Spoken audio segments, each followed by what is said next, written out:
Hi, hello, good morning. Guys, gawa muna ako ng cake. Tamar cake.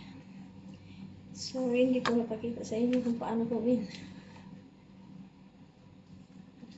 Kalimutan ko. Hindi ko na naalala.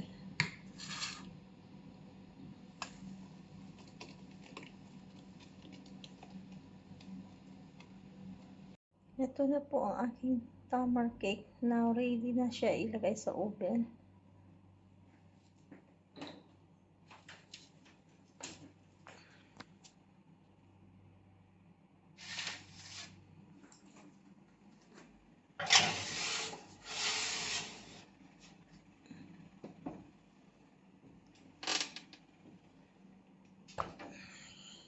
A few moments later. At ito na nga po yung cake na ginawa ko ng tamar. Luto na po. Ayan, papalamigin ko lang po siya at saka lagyan ng toppings. A few moments later.